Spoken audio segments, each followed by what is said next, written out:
सही बुखारी के एक हदीस में आया कि हज़रत आदम अलैहिस्सलाम को अल्लाह ताला ने अपनी सूरत पर पैदा किया था। क्या इसका मतलब ये है कि इंसान अल्लाह ताला का हम शक्ल है? अल्लाह ताला ने आदम अलैहिस्सलाम को इस सूरत पर पैदा किया। अब सूरत ही जो है ना, ही की ज़मीर अल्लाह की तरफ भी जा सकती है कि अल्लाह की सूरत पे पैदा किया। ही की ज़मीर जो है वो थर्ड पर्सन के लिए भी जा सकती है। सही, ठीक है। अब इसमें यह तय करना है ये थर्ड पर्सन की तरफ इशारा है या अल्लाह ताला की तरफ इशारा है। सही। इस हवाले से एक मुस्लिम शरीफ में हदीस है, उसका कुछ हिस्सा बुखारी में भी और मिशकात में भी आपको मिल जाएगी हदीस कि नबी सल्लल्लाहु अलैहि वसल्लम ने फरमाया, जब कोई शख्स किसी को मारे तो चेहरे पर ना मारे, क्योंकि अल्लाह ताला ने आदम अलैहिस्सलाम को खलक़ल्लाहु आदम अला सूरतिही, इस शख्स की सूरत पे पैदा किया। सही। यानी आदम अलैहिस्सलाम की सूरत इस शख्स वाली है। वो जो कुरान पाक में आया ना सूरह हिजर में कि ऐ शैतान तू उसको सजदा नहीं कर रहा जिसको मैंने अपने दोनों हाथों से बनाया है। यानी अल्लाह ताला ने आदम अलैहिस्सलाम को बड़े लाड से बनाया है। तो नबी अलैहिस्सलाम फरमाया कि जितने इंसान है ना, इनके चेहरे हजरत आदम की सूरत पे है। यानी सूरत ही से मुराद आदम की सूरत पे। अल्लाह ताला ने उस शख्स को जिसके तुम चेहरे पे थप्पड़ मार रहे हो, उसकी सूरत को खलक़ल्लाहु आदम अला सूरतिही, आदम अलैहिस्सलाम को इसी की शक्ल पे तो बनाया था जिसके चेहरे पे तुमने थप्पड़ मारा है। ठीक। तो इस चेहरे का एहतराम करो, क्योंकि अल्लाह ताला ने, इसीलिए कोई मर्द भी अपनी बीवी के चेहरे पे नहीं मार सकता, मना है बिल्कुल। और कोई औरत भी अपने खावंद के चेहरे पे ना मारा करे। ठीक है, नहीं मारना चाहिए, चेहरे पे नहीं थप्पड़। कोई टीचर भी किसी स्टूडेंट को चेहरे पे ना मारे, ये मना है, बुखारी मुस्लिम दोनों में। तो यहां सूरत ही में हा की जो जमीर है वो आदम अलैहिस्सलाम की शक्ल पे जो बनाया गया इंसान है ना, उस रजुल की तरफ जा रही है। वैसे अहादीस में अल्लाह ताला का चेहरा, अल्लाह ताला की आंखें, कुरान पाक में अल्लाह ताला की पिंडली, अल्लाह के हाथ, यदुल्लाह फौका अयदीहिम, ये अल्फाज हैं ना, इनके बारे में अहले सुन्नत का यकीदा है लैसा कमिस्ली शै, अल्लाह के मिसल कोई शय नहीं है। हम इन सारी चीज़ों को बगैर तावील के मानते हैं और इनका माना अल्लाह के सुपुर्द करते हैं। मुतशाबिहात है, अल्लाह को पता है। लैसा कमिस्ली शै, जब अल्लाह की मिसल कोई शय नहीं है, हम उसकी रिज़ेम्बलेंस कैसे बयान कर सकते हैं? ये पुस्तक है आसमानी किताबें, तौरेत, जबूर और इंजिल। ये कहाँ से प्रकाशित है? BSI 206 महात्मा गांधी रोड, बंगलौर से। मुसलमान धर्म के व्यक्ति परमात्मा को बॉडीलेस मानते हैं, निराकार मानते हैं, बेचून कहते हैं। तीनों किताबें तौरेत, जबूर, इंजिल। इसमें आगे चलते हैं एज इट इज। अब हम इसके आगे आते हैं। ये पुस्तक यहां से तौरेत शुरू होती है और इसमें पैदाइश नामक एक चैप्टर है, पैदाइश। और हम यहां आ जाते हैं। पैदाइश 1:1 का 24 तक इस पृष्ठ पे है। खुदा ने इब्तदा में जमीन और आसमान को पैदा किया। यह देखो, इस प्रकार शाम हुई और सुबह हुआ, ये पहला दिन हुआ। फिर दूसरा दिन और फिर ये तीसरा दिन, ये तीसरा दिन हुआ। फिर चौथा दिन हुआ, फिर पांचवा दिन हुआ। हम पढ़ेंगे छठा दिन। ये देखो यहाँ आगे हम पैदाइश 1:25-2:1.12 3 पृष्ठ पे। अब 26वां श्लोक पढ़ेंगे। फिर खुदा ने कहा, 5 दिन में जो कुछ रचना रचनी थी परमात्मा ने रच दी।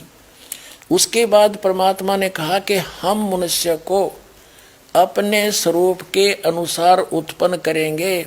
और परमात्मा ने मनुष्य को अपने स्वरूप के अनुरूप अपने जैसा ही उत्पन्न किया, नर और नारी करके उनकी सृष्टि की उत्पत्ति की। देखिएगा, फिर खुदा ने कहा हम इंसान को अपनी सूरत पर अपनी सभी की मानिद बनाएं और वह समंदर की मछलियों और आसमान के परिंदों और चौपायों पर तमाम जमीन और सब जानवरों पर जो जमीन पर रेंगते हैं इख्तियार रखे। यानी उनसे समझदार हो यो। और खुदा ने इंसान को अपनी सूरत पर पैदा किया, खुदा की सूरत पर उसको पैदा किया, नर और नारी उनको पैदा किया। अपने आत्माओं और दिखाते हैं कि अल्लाह ने जो सृष्टि रचने वाला अल्लाह है, खुदा है, जिसने 6 दिन में सृष्टि रची, 7वां दिन तख्त पर जा बैठा, वो है कंप्लीट गॉड, वो है पूर्ण परमात्मा, वो अल्लाहु अकबर है, अल्लाह कबीर है। अब देखो ये तो ये पवित्र पुस्तक आपको दिखा दी तीनों। अब इसका ज्यों का त्यों वर्णन है इस पवित्र बाइबल में, क्योंकि ये जो तत्व ज्ञानहीन प्राणी जो भ्रमित किए हुए होते हैं जनता को, वो काट छांट किया करते हैं, फलानी किताब गलत है उसको नहीं मानते हैं। अब ये भी समस्या हल कर देगा ये दास के इसको किसी को अग्रम मग्रम करने की गुंजाइश नहीं छोड़ूंगा। अभी आपको जो पवित्र तौरात के अंदर प्रकरण दिखाया वही पवित्र बाइबल में दिखाता हूं, क्योंकि एज इट इज है ये देखिएगा, ये पवित्र बाइबल, संपूर्ण जीवन अध्ययन Bible,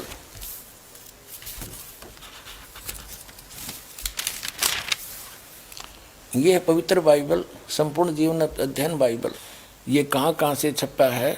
fully life study Bible, life publishers international, Springfield, Mysore, इतने यूएसए से छपा है ये। ठीक, अब इसकी उत्पत्ति पर आते हैं हम बिल्कुल स्टार्ट से ही।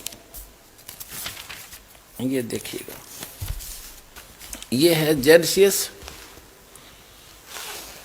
यानी उत्पत्ति, आरंभ होती है। आदि में परमेश्वर ने आकाश और पृथ्वी की सृष्टि की, यानी ये बहुत सिंपल उसमें लिख रखा है। इस प्रकार पहला दिन हो गया, यानी सांझ हुई, भोर हुआ, इस प्रकार पहला दिन हो गया। फिर तब परमेश्वर ने उस मंत्र प्रकाश का, सांझ हुई फिर भोर हुआ, इस प्रकार दूसरा दिन हो गया। सांझ हुई, भोर हुई, फिर तीसरा दिन हो गया। इनमें कुछ रचनाएं की परमात्मा ने। फिर देखो, अब 4 पृष्ठ पर पढ़ रहे हम। सांझ हुई फिर भोर हुआ, चौथा दिन हो गया। अब फिर हम यहाँ आगे 5 पृष्ठ पे जिन उत्पत्ति पढ़ रहे हैं, जेनेसिस। ये सांझ हुई फिर भोर हुआ, 5वां दिन हो गया। अब हम 6ठे दिन में आएंगे। फिर परमेश्वर ने कहा, हम मनुष्य को अपने स्वरूप के अनुसार अपनी समानता में बनाए, और वे समुद्र की मछलियों और आकाश के पक्षियों और घरेलू पशुओं और सारी पृथ्वी पर और सब रेंगने वाले जंतुओं पर जो पृथ्वी पर रेंगते अधिकार रखे। यानी उनसे समझदार हो, खावे नहीं उनको कि देश कार्य कोई गलत लगा बैठे। फिर कहते, तब परमेश्वर ने मनुष्य को अपने स्वरूप के अनुसार उत्पन्न किया। अपने स्वरूप के अनुसार परमेश्वर ने उसको उत्पन्न किया, नर और नारी करके उसने मनुष्यों की सृष्टि की। तो पुण्यात्माओं, कैसा है भगवान? नर आकार हमारे जैसा। अब उसने, परमात्मा ने मनुष्यों को अपने जैसा ही रचा। तो कैसा है भगवान? साकार है, नर आकार है, सह शरीर है। उसका नाम कबीर है, ये आगे सिद्ध करेंगे। और पुण्यात्माओं, पूरा विश्व ही भ्रमित है। पवित्र बाइबल की स्टडी करने वाले सभी ईसाई मानते परमात्मा गॉड इज फॉर्मलेस। और बाइबल क्या कहता है? वो साकार है। तो हमने सभी धर्मों को जानने के लिए उनके पवित्र सदग्रंथों को ही आधार मानना चाहिए, ना कि किसी धर्म के व्यक्ति क्या कह रहे हैं और क्या पूजा कर रहे हैं उसको आधार नहीं मानना चाहिए। ना फिर इन पुस्तकों की आवश्यकता क्या थी, जिनको आज तक सिर पे रखे घूम रहे थे कि इनमें सर्वश्रेष्ठ ज्ञान है, तो उस ज्ञान को ही आधार मानेंगे। और इस दास के अतिरिक्त विश्व में आज तक इसको कोई क्लियर नहीं कर सका। और दास के कोई इसमें ये ना समझना कोई अभिमान कर रहा हूँ, ये ना समझना कि दास अभिमान कर रहा है। ये परमात्मा अल्लाह अकबर, उस अल्लाह कबीर की दया है। इस दास को उस परमेश्वर ने भेजा है इस काम के लिए। ये देखिएगा, तब परमेश्वर ने जो कुछ बनाया था सबको देखा, तो क्या देखा कि वह बहुत ही अच्छा है। सांझ हुई फिर भोर हुआ, इस प्रकार 6वां दिन हो गया। यूं आकाश और पृथ्वी और उनकी सारी सेना का बनाना समाप्त हो गया और परमेश्वर ने अपना काम जिसे वह करता था 7वें दिन समाप्त किया और उसने अपने किए हुए सारे काम से 7वें दिन विश्राम किया। और परमेश्वर ने 7वें दिन को आशीष दी और पवित्र ठहराया, क्योंकि उसमें उसने सृष्टि की रचना के अपने सारे काम से विश्राम लिया। एक और प्रमाण दिखाते हैं इसी पवित्र बाइबल में, ये देखिएगा। ये प्रश्न नंबर 11 पर भी यही समर्थन है। ये उत्पत्ति ग्रंथ है, 4-5 अध्याय हम चल रहे हैं। अब 5वां अध्याय में भी यही स्पष्ट किया स्टार्ट में, आदम से नूह तक का इसमें जिक्र है, विवरण है।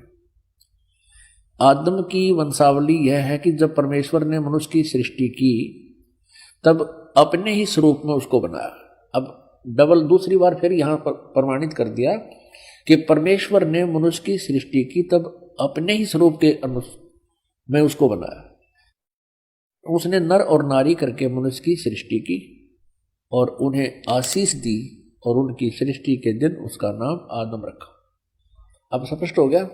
तो पुण्यात्माओं, अब आप जी को दिखाया है परमात्मा नर आकार है, शरीर है, 6 दिन में सृष्टि रची और परमात्मा ने 6ठे दिन मनुष्य को अपने जैसा, अपने अनुरूप, अपने शरीर जैसा, अपनी सूरत जैसा उत्पन्न किया, नर और नारी करके उनकी उत्पत्ति की। अभी आपने पढ़ा, आप फिर भी पढ़ सकते हैं। अब इसके पश्चात वो परमात्मा 6 दिन में सृष्टि रचकर 7वें दिन तख्त पर जा बैठे। वो कौन है? वो बड़ा भगवान है। जैसे मुसलमान भाई उसको बड़ा भगवान कहते हैं, हम उसको कबीर भगवान कहते हैं। भगवान कबीर, वो अल्लाह अकबर कहते हैं। इसमें कोई अंतर नहीं है। और वेदों में और गीता में उसको परम अक्षर पुरुष कहा है, परम अक्षर ब्रह्म कहा है, सच्चिदानंद घन ब्रह्म कहा है। अब आपको पवित्र कुरान शरीफ से दिखाते हैं इस सृष्टि रचना के ही एक प्रकरण में कि परमात्मा वही है जो कुरान शरीफ का ज्ञान दाता भी जिसके विषय में नहीं जानता, उसी ने 6 दिन में सृष्टि रची, 7वें दिन तख्त पर जा बैठा। अब देखिएगा, पवित्र कुरान शरीफ हमने फिर उठा ली है। यह वह इल्हामी किताब है जिसमें कोई संदेह की गुंजाइश नहीं। अब हम इसके आते हैं। अब देखिएगा, कुरान शरीफ और सूरत फुरकानी 25 604 पृष्ठ पे हम यहाँ से पढ़ने लगेंगे, जैसे पहले भी पढ़ा था। 52 आयत को हम पढ़ेंगे। फला तुतियल काफिरिन व जाहिदुम बिही जिहादन कबीरन। इसका अनुवाद बिल्कुल सामने हिंदी में कर दिया उन्हीं ने। तो ए पैगंबर, तुम काफिरों का कहा न मानना, ये कुरान शरीफ का ज्ञान दाता कह रहा है हजरत मोहम्मद जी को कह रहा है। और इस कुरान की दलीलों से उनका सामना बड़े जोर से करो। इन्होंने कबीर का अर्थ बड़ा कर दिया। ठीक है, ये देखिएगा, इससे बहुत कुछ कंसेप्ट क्लियर होगा। देखिएगा, यह है पवित्र कुरान मजीद। प्रकाशक हैं आसिफ बुक डिपो, 422 मटिया महल, जामा मस्जिद, दिल्ली 6। कुरान मजीद हिंदी मुतरजम मा अरबी मतन, तर्जुमा मौलाना फतेह मोहम्मद खान साहिब जालंधरी, तसही मौलाना अब्दुल मजीद सरवर साहिब। प्रकाशक है Farid book depot private limited, नई दिल्ली। यह है सूरत फुरकानी, जो की त्यों सूरत फुरकानी 25 और ये कुरान मजीद पृष्ठ 576 पर। यहां देखिएगा, ये वही जो का त्यों, इसमें कोई अंतर नहीं है। ये अरबी भाषा उर्दू में लिखी है और यही अरबी भाषा हिंदी देवनागरी लिपि में लिखी है। ये 52वीं आयत हमको आपको दिखाते हैं। फला तुतियल काफिरन न जाहिदम बिही जिहादन कबीरा। उसमें कबीरन लिखा है, केवल इसमें कबीरा लिखा है, तो हम उसे कबीर बोल देते हैं, सीधा कबीर। वो कबीर अल्लाह है। अब यहां से हम इतना ही लेंगे। अब देखिएगा, पवित्र कुरान शरीफ हमने फिर उठा ली है। अब हम आते हैं 607 पृष्ठ पे, सूरत फुरकानी 25, और यहाँ आ गया है। अब हम 53वीं आयत पढ़ेंगे, और वही है जिसने दो दरियाओं को मिला चलाया, एक का पानी मीठा प्यास बुझाने वाला और एक का खारी कड़वा, और दोनों में एक आड़ और मजबूत रोक बना दी। और वही है जिसने पानी की बूंद से आदमी को पैदा किया, फिर उसको साहिबे नसब यानी किसी का बेटा या बेटी, और ससुराल वाला यानी किसी का दामाद बहू बनाया। और तुम्हारा परवरदिगार हर चीज करने पर शक्तिमान है। अब 55 आयत पढ़ेंगे, 54 पढ़ ली। और काफिर अल्लाह के सिवा ऐसों को पूजते हैं जो न उनको नफा पहुंचा सकते हैं और न उनको नुकसान पहुंचा सकते हैं। और काफिर तो अपने परवरदिगार से पीठ दिए हुए हैं, मुंह मोड़े हैं। तो और ए पैगंबर, हमने तुमको खुशखबरी सुनाने और सिर्फ अजाब से डराने के लिए भेजा है। हजरत मोहम्मद जी को भेजने वाला वही है जो कुरान शरीफ का ज्ञान दे रहा है। वो कह रहा है कि हमने तुम्हें अजाब से डराने के लिए भेजा। देखिएगा, यहाँ कहते हैं, ए पैगंबर, हमने तुमको खुशखबरी सुनाने और सिर्फ अजाब से डराने के लिए भेजा है। इन लोगों से कहो कि मैं तुमसे इस अल्लाह के हुक्म पर कुछ मजदूरी नहीं मांगता। हाँ, जो चाहे अपने परवरदिगार तक पहुंचने की राह इख्तियार कर ले। 58 नंबर में कहा कि और ए पैगंबर, उस जिंदा पर भरोसा रखो, जिंदा महात्मा के रूप में वो अल्लाह अकबर कबीर परमात्मा सतलोक से, उस सच्चे स्थान से, अरस कुर्स के ऊपर से चलकर आए थे, एक जिंदा महात्मा के रूप में मिले थे। और भी अन्य महापुरुषों को मिले, आदरणीय धर्मदास साहिब जी को मिले, बांधवगढ़ वाले को जिंदा महात्मा के रूप में, आदरणीय मुल्कदास साहिब जी को मिले, आदरणीय नानक साहिब जी को, सिख धर्म के प्रवक्ता को जिंदा महात्मा के रूप में आकर वही अल्लाह अकबर, अल्लाह कबीर मिले। वही अल्लाह अकबर, वो पूर्ण परमात्मा आदरणीय हजरत मोहम्मद जी को भी मिले थे और उनको ऊपर लेकर भी गए थे। लेकिन इन्होंने उस जबरील के भय से, डर से उस पूर्ण परमात्मा की बात को स्वीकार नहीं किया था। ये आगे आने वाले समय में पूरा इतिहास सुनाएंगे इस घटना का। अब देखिएगा, हम ये 57 नंबर आयत पढ़ रहे हैं। 57, ए पैगंबर, उस जिंदा पर भरोसा रखो जो कभी मरने वाला नहीं है, वास्तव में अविनाशी इमोर्टल वही है। और तारीफ के साथ उसकी पाकी बयान करते रहो, यानी कुरान शरीफ के ज्ञानदाता से अन्य की पाकी बयान करने को कुरान शरीफ का ज्ञानदाता कह रहा है। और अपने बंदों के गुनाहों से वो काफ़ी खबरदार है। जिसने आसमानों और ज़मीन और जो कुछ उनके बीच में है सबको 6 दिन में पैदा किया, और फिर वह तख्त पर जा विराजा। वह अल्लाह बड़ा, वो अल्लाह कबीर है, वो अल्लाह कबीर है। अंडरस्टूड हो गया यो? अपने आत्माओं, एक आश्चर्य की बात है, आज तक एक लोक वेद सबके हृदय में समा चुका था कि परमात्मा निराकार है, गॉड इज फॉर्मलेस। मुसलमान भाई कहते हैं अल्लाह तो बेचून है, उसका कोई काया नहीं है, अन्यों के ऊपर बैठा सातवें आसमान पर, फिर बिना काया का बैठा कि है, किस रूप में बैठा है ये तो आज तक निर्णय कर दो। और उसकी खबर किसी बाखबर इल्म वाले से पूछ देखो। कुरान शरीफ का ज्ञान दाता भी उससे अनभिज्ञ है, उस अल्लाह अकबर को नहीं जानता। जब कुरान शरीफ का ज्ञान दाता ही अल्पज्ञ है, गीता का ज्ञान दाता भी अल्पज्ञ है, वेदों का ज्ञान दाता भी अल्पज्ञ है, तो इन पवित्र पुस्तकों में उस कंप्लीट गॉड की जानकारी नहीं है। उसके लिए इन्होंने ऑप्शन छोड़ दी है कि तत्वदर्शी संत के पास जाओ और उससे पूछो, वो तत्वदर्शी संत ये दास है और अल्लाह अकबर का भेजा हुआ है, आकर अपना कल्याण करवा लो।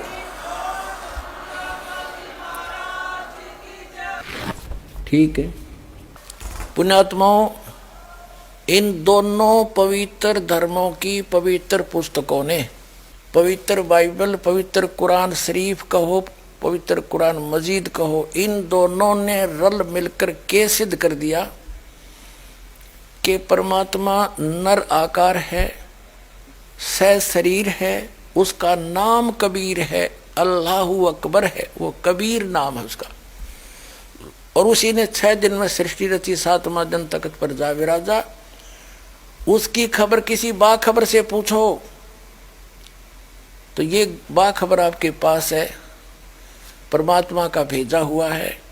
अब विलंब ना करो, ए विलंब आओ और सब एक हो जाओ। पूर्ण परमात्मा के बच्चे हो तुम सभी।